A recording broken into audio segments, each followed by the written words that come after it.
Oh boy, here we go again down memory lane. The story of my ego death, dark night of the soul, tower moment. I felt like I was dying. So let's jump into the good, juicy details, shall we? Um, to introduce myself first, my name is Kinga. If you haven't first yet watched my last video of my spiritual awakening, I highly recommend that you watch that, linked right up here and in the description below, as this is a story of my spiritual ascension. I have a hair in my mouth, hold on. And it'll really paint the context for the direction that we're going as well. So once you watch that, come back to this one, or you can do what you want and watch them in reverse. I don't care. It's your life, but that's my recommendation. Let's jump right into it. Okay. First of all, I didn't know what a spiritual ascension was. This is a term that I've coined. I've not heard other people speak to this. I'm sure it's probably out there, but I think these are things that come from inner wisdom, inner knowledge. That's like just innate there. It's like just being excavated through life experience. And so people are like, how do you know that? I'm like, fuck, I don't know. It's in there. So it just seemed natural for it to be like a spiritual ascension of sorts since I had already had my awakening. The awakening was pleasant. The ascension, I hope to never go through one ever again. However, it has given me gifts personally and professionally that I never could have foreseen. Would I have wished for them and like as a trade-off known that I had to go through what I've gone through? I don't think I would have taken the bait. Who wants to be feeling like they are literally dying in real time?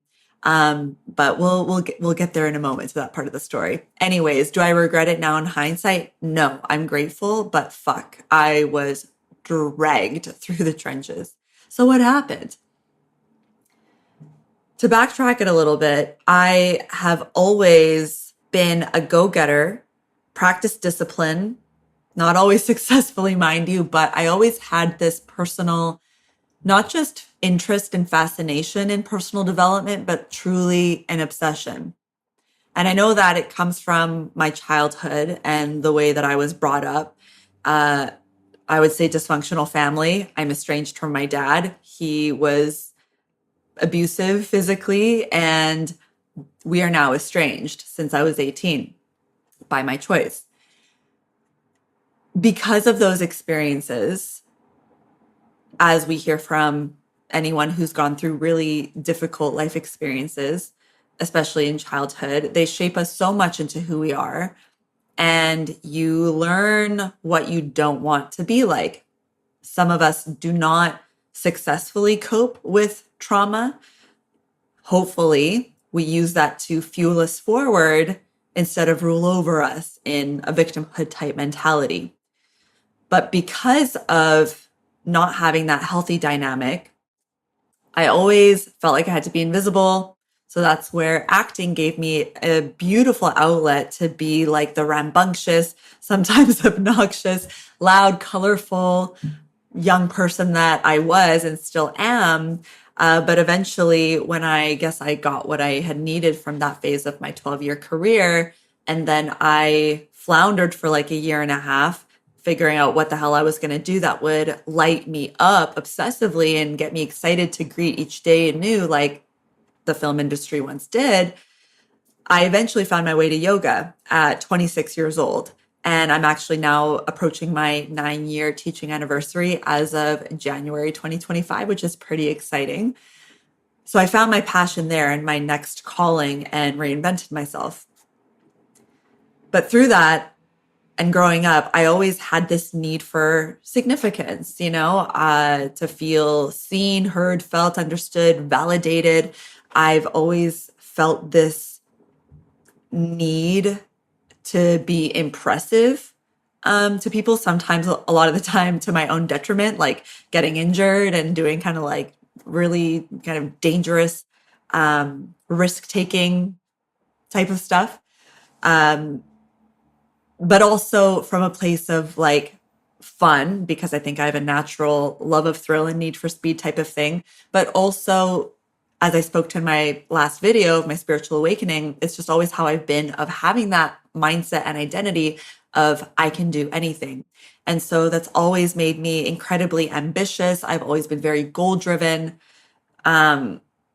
But it's also something that I've had to work at and nurture and cultivate. So, you can make the argument of nature versus nurture. Some people are born a certain way. Some people are genetics or cut from a different cloth or whatever.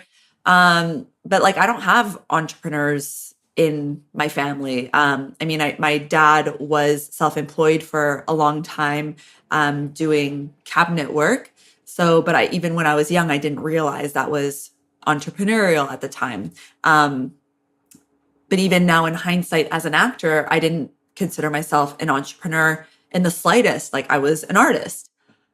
But now being like fully deep in entrepreneurship and having been running my in-person service-based business of teaching yoga, but now I've also created 2 online courses. Like, I'm full on an entrepreneur, my whole life. I just didn't know it at the time. But does it really matter what label you put on it? Well, the brain loves labels. Anyways.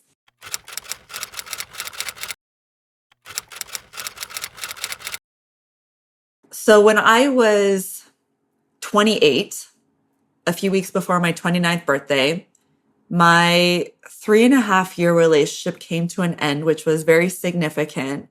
And it like fucking broke me. Even though I was the one that had started the conversation for that chapter to close, and I'm not saying this from an ego place, I'm sharing that piece because even if you're the one who decides to initiate something that's difficult but necessary, you don't always come out on top or like easy breezy, let's say. It's not a cakewalk. It almost killed me in a sense. A part of me did die throughout that process. But in addition to that relationship reaching its end and all that breakup drama, it was my first time living with a partner. So I moved out, and even just that, like, it takes energy to form a bond, and also just like the merging and bringing everything together, like nesting, creating a home, all that. And then to not only dissolve the relationship, but to like physically have to like remove all your belongings and everything. And then just seeing like the empty space, it was gut wrenching. Like I wailed, like just this guttural sobbing of just despair. I know, heartbreaking, right? But that's what it was. And I had been through 3 significant relationships endings before. So it wasn't my first rodeo in terms of heartbreak, but this one, just twist the dagger. So relationship gone, losing my home. I was so distressed. I needed support. I was living in Vancouver, and I had to move back in with my mom, again, a few weeks before my 29th birthday. So I basically felt like, a grown woman. I was so embarrassed. She lived in Coquitlam. And so that's a couple cities away in the suburbs. So a solid 45 minutes to hour and a half driving, depending on traffic. And I threw all my shit in storage at a big U-Haul storage. I ended up being there for a year. But in addition to that, because of the commute, I had to leave one of my favorite studios that I was teaching at the time, which I didn't want to, but I just couldn't make it with the time constraints. I was in debt, so that was shitty. I felt like I wasn't in a position to get back onto my feet straight away. So I felt limited and stuck in terms of my options. I also, and I think this was the one that like really, really shook me, was that because I'd always been so ambitious and goal oriented and creative and imaginative, I always, no matter how bad things got, had like my creativity to pull me through and pull me forward. I always had my ideas. I always was able to just conjure something to like aim for as a target, a bullseye. It's the Les Brown quote, like shoot for the moon, even if you miss, you land among the stars. Well, I was always shooting, aiming for something wherever I'd land. Was it always a straight on bullseye? Not always, but at least there was that feeling of being pulled forward by a mission, something that inspired you, that made you fucking feel something that was exciting, and creating your own opportunities. I loved that. I live for that to this day. It's a feeling that I can't describe, especially when you reach what you're striving for.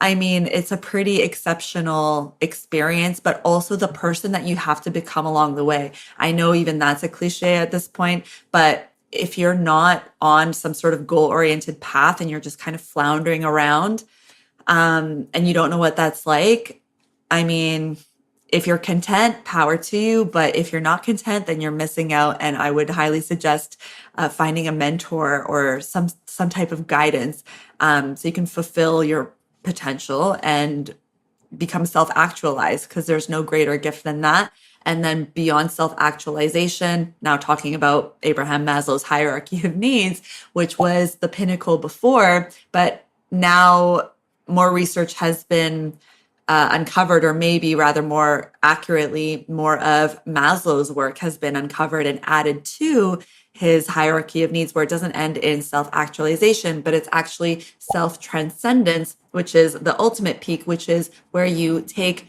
your fulfilled potential, everything that you've learned, and then you help others now reach there. So it doesn't stop with you. It's like, the purpose of life is to give, as Tony Robbins said, right? So it's like you go to something greater than yourself. But now I'm on a tangent, as sometimes happens. So let me bring it back. Where was I? Yes, when everything was falling apart. How could I forget? Well, I didn't, because I remembered pretty quickly just. All right. So little birdie has landed back at the nest. I am distraught. A fucking shell of myself. I was driving that big ass 15-foot U-Haul. I have never even driven like a Ford, a Chevrolet. I drive a Mazda 3 hatchback for like 14 years now, my little whip. So I was like, and I was sobbing uncontrollably, intermittently before I'd, try to gather myself together. Let those sirens pass. Very apropos for this dramatic story. Yes, bring the drama. Bring the drama. You can't write this shit, I'm telling you. All right. Universe has a sense of humor. Okay, let's go. So I'm driving this U-Haul crying, and finally, and my mom, bless my mom's heart, Anna, she helped me. It was just me and her. I didn't even hire movers. I'd never hired movers before. And so why start now? So bless her. She helped me from beginning to end, just haul my shit. And last thing was like the mattress. Once we got that in her spare bedroom, it was just like the hardest part was over in terms of the move. But the hardest part was, I don't know what it was all hard. It was all horrible. Basically, I would just wake up at like 11 a.m. and just start crying. Like the moment I come to consciousness, it's like tears just down my face, triggered by everything. Like the very next morning, both my mom and I, huge coffee drinkers, but the very first morning after the move, after I landed, I woke up crying, of course, and because fresh and raw. And then as I'm about to go downstairs, the first thing I get at the top of the staircase is just this whiff of coffee, fresh coffee. And of course I start crying even more, because I remember when I would, with my ex-partner, make coffee in the morning, and just all the little triggers, which I'm sure if you've been through heartbreak before, you know exactly what I'm talking about. Anyways, 2 whole months of ego death. Everything that I thought I knew was just completely unraveled. And the biggest part, man, these sirens are just really bringing the drama for this 2-month days.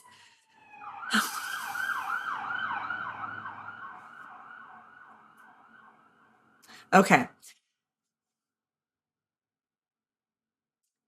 So the biggest thing that was concerning is that I felt like my essence was gone. You can call it my mojo, my groove, that je ne sais quoi, that thing you can't really put your finger on, the spark that made me me.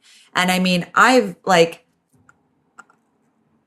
talking like in Mariana's Trench deep, like as low as you can go for 2 months.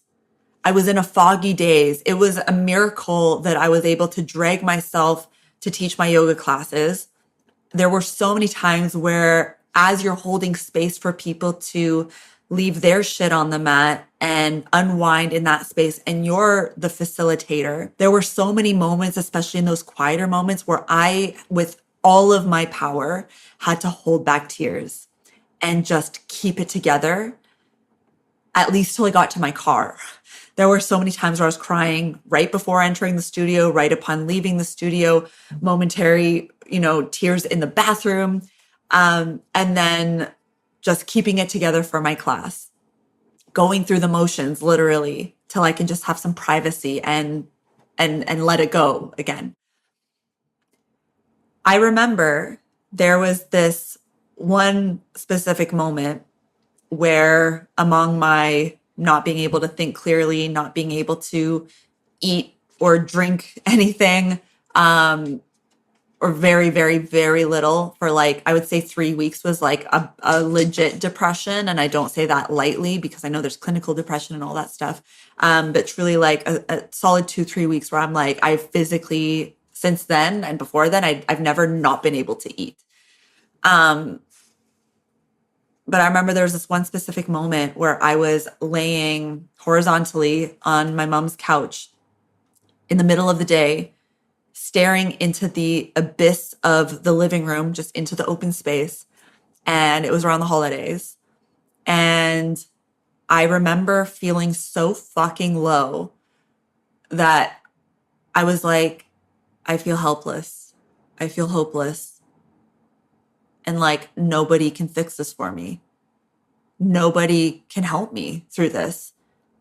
Like, it was unhelpable. So hopeless. So sad. So sad, right? And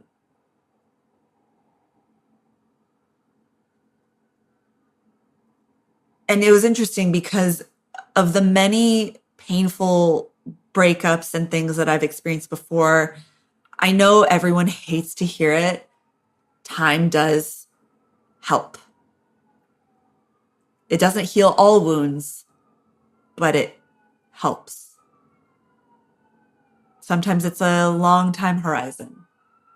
Does it have to be? I don't know. Man, what is going on out there? I hope whatever's going on is okay, because this is... Okay.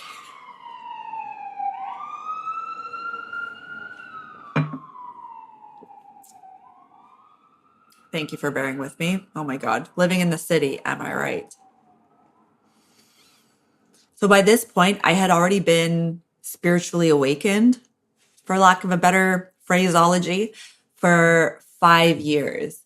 And I can't remember the precise moment that I had this intuitive ping, but it was like 2 months into this, and I heard within myself, like I sensed, if you will, just the word meditate. I don't know where it came from. Well, I know where it came from. Source, energy, my intuition. It was like a download, but it's not like somebody said it to me. It's like my inner knowing, my higher self, if you will, or spirit guides or something, someone, something guided me to meditate. And it just felt so clear. And my grasp and understanding intuitively was so concrete, as if somebody in front of me had said the word meditate. And so I heeded the call. And even though I'd already been teaching yoga for about 4 years-ish or so, 3.5 years by this point, I didn't meditate. We had a small portion on meditating in the yoga teacher's training, but it wasn't a part of my practice. And so I went the very next day after 2 months of just like feeling the lowest, most shrapnel portion of who I know I can be and have been, to the point where I was afraid, genuinely concerned, worried, nervous, scared, anxious, that I would never connect to her again. That part of me that made me, that ambition, that drive. And like, I love that about myself. It's a beautiful feeling. So going from waking up crying at, almost noon, almost daily, the very next morning, I started waking up at 5 a.m. for a whole month, and I would meditate with no experience for 45 minutes, 1 hour, hour and a half. It was fucking wild. It was this weird coming together of all the information and the deep diving and the not just passion and interest, but like true obsession from my childhood, that sense of awe and inspiration, coupled with my spiritual awakening when I read The Secret. And then I started practicing, studying, learning Dr. Joe Dispenza's work, who I have been an avid learner for so long. All right, siren number 4.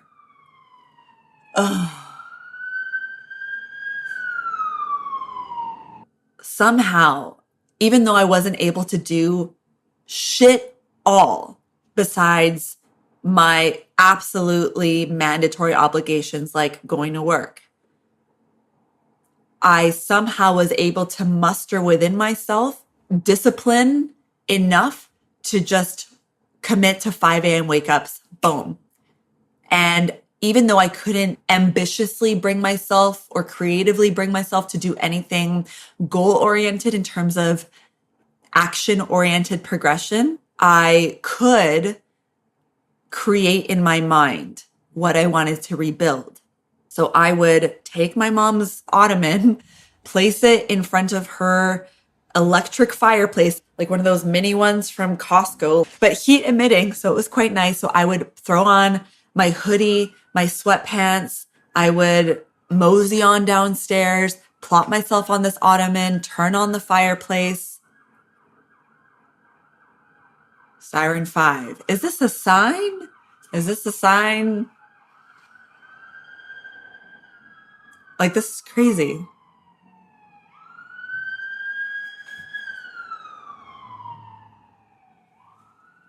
I don't know if they're having some sort of drills or something tonight, but something is going on. This is insane. So as intense as that sounds, literally think about it. All you're doing is just sitting down in a chair, tired, and just creating, just imagining. And it felt like I was getting more sleep too, in a way, because you're just, kind of drifting back and forth, sleepy as all can be. So it's not like you're running a marathon or training or running even a mile, a kilometer. You're literally just sitting there and just like chilling, but with intention. Chill intention. So it was just the only thing I had within reach to just do something, anything, to not continue doing what I had been doing. And I suddenly, slowly but surely, started to just get that like tick, that check mark off the list of like, I did something for myself, something new, something different, something completely out of the ordinary. But I guess that was the fucking point. Like, there was no going back to the version of me, to that Kinga that existed prior to this dark night. There was no way. Now, I was easing into connecting to just like that soul level part of me where I'm taking the best aspects of who I was along for the ride. But it took time to shed those layers and like learn how to fly again. It's like the caterpillar that releases its own self-cannibalizing enzymes that cause it to turn literally into mush inside a chrysalis. And it's only through its own strength that it's able to bust out through the chrysalis, the hard shell of the chrysalis, to emerge with strength and courage as the butterfly. If you break open a chrysalis before it's time, an external force, like it will kill the caterpillar, butterfly, little whatever you call it in its transition. The same way with a bird, a reptile in its egg, it has to be the one to break the shell from within to give it life. If it's prematurely broken from the outside in, it causes death, right? So it's like, it's that inner strength that's required. And so I was building that inner strength required to emerge as my next evolution of self, my butterfly version, if you will. Number 6 means more coffee. After I completed 1 whole month of 5 a.m. club with meditations, again, between 45 minutes and an hour and a half, again, out of the gate with no prior experience, it felt like a warm hug for my brain. Meditation has changed my life. And to this day, I meditate every day, sometimes twice a day, sometimes 3 times a day. And don't get me wrong, I'm not just sitting there like a monk. I'm far from that, but I've done walking meditations, sleeping meditations, seated meditations.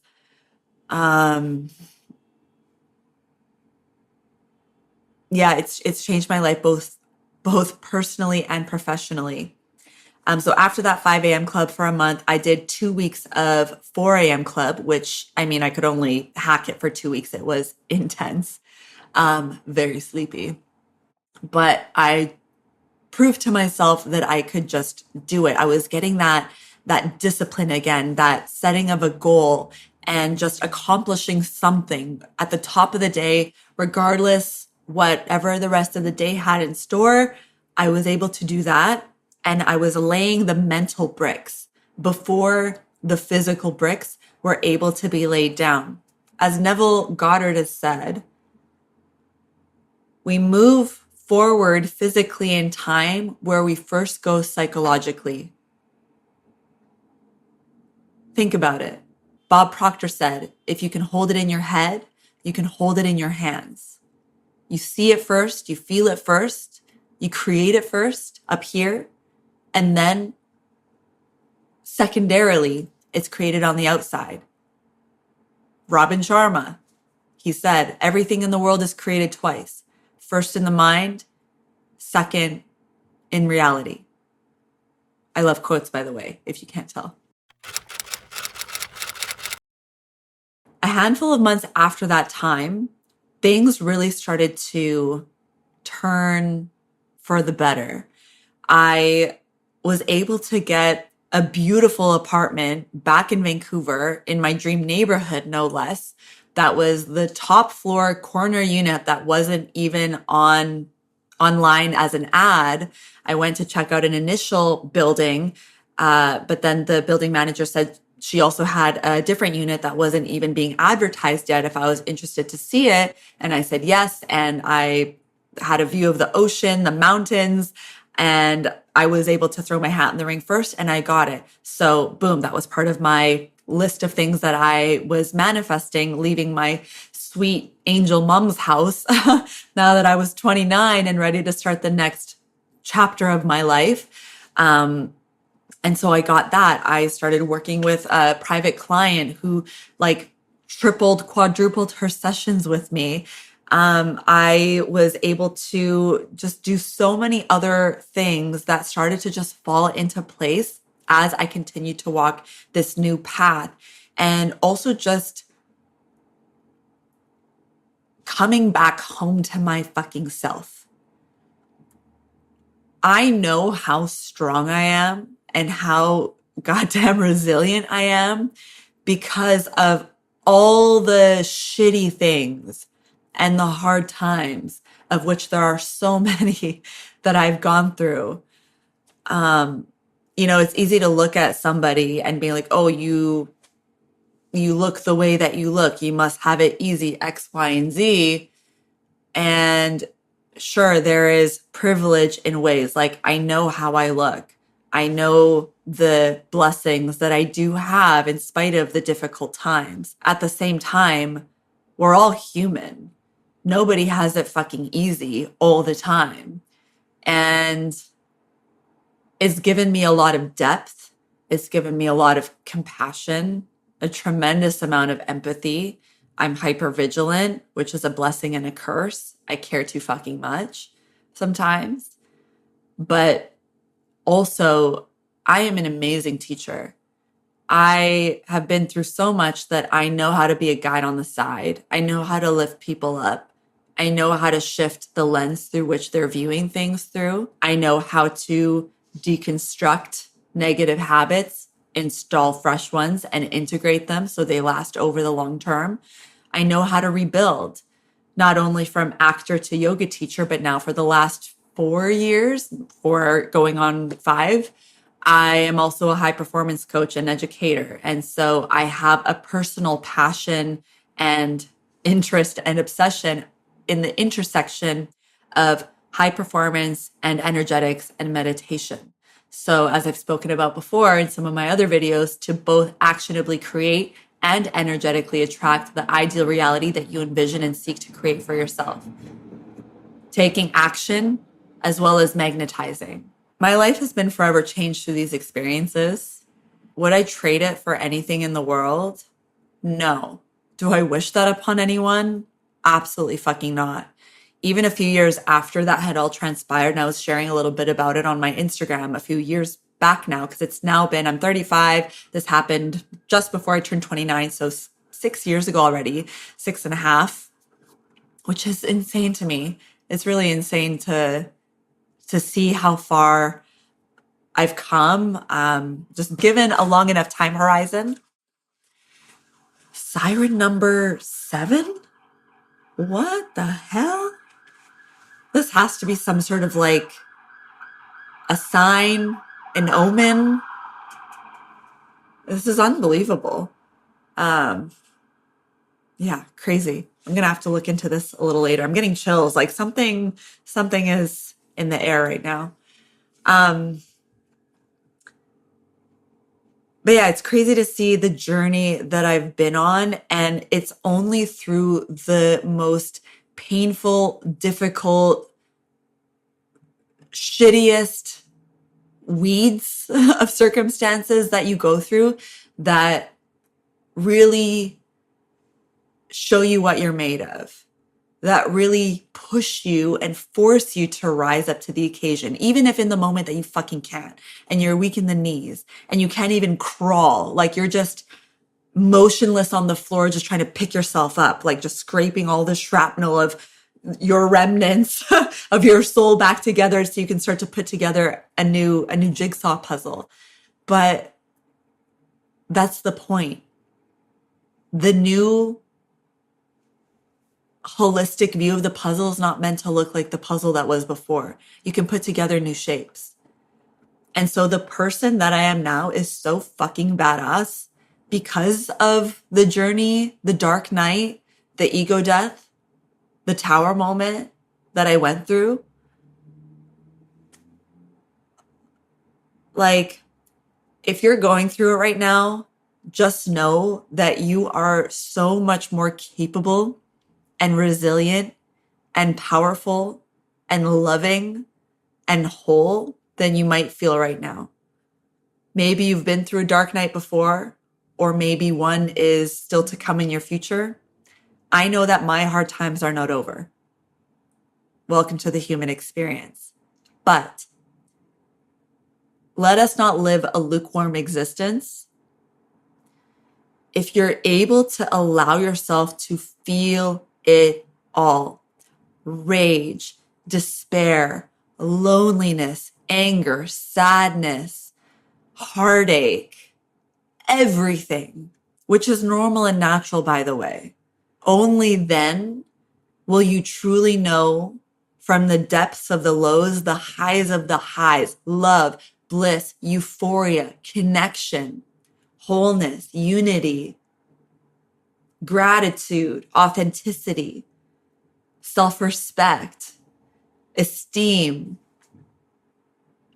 all these beautiful, beautiful things. You'll only be able to reach those peaks if you go to the valleys.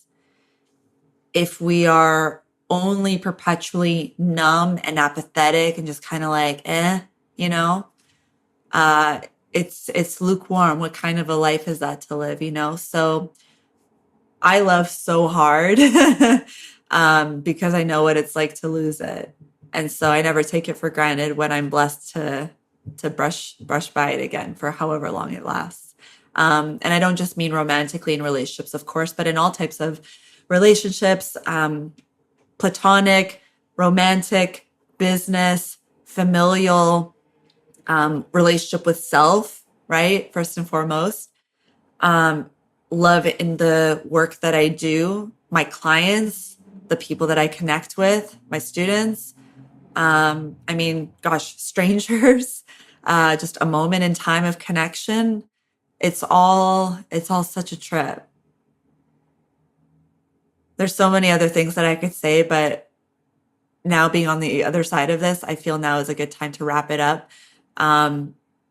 If you would like support on your journey and to make your purpose of your trials and tribulations lead into your mission in the world, to get your groove, your mojo back, to make an impact through your purpose, to heal through that as well, I got you.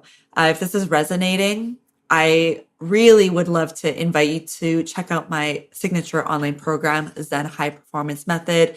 Book your free value call complimentary with yours truly. You'll be able to connect with me directly one-on-one so I can get a better feel for where you're at, see if I'm able to help support and close the gap of where you're needing to go. We can both decide together. All the good stuff that you need is in the description below, obviously.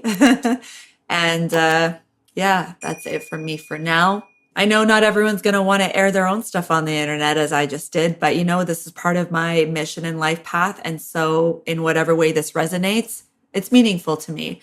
And if you've been through your own dark night, I would love to hear a bit of your own story below, even if it's just saying, I've been there, I've been through my dark night, I'm going through it now, or I've been on the other side.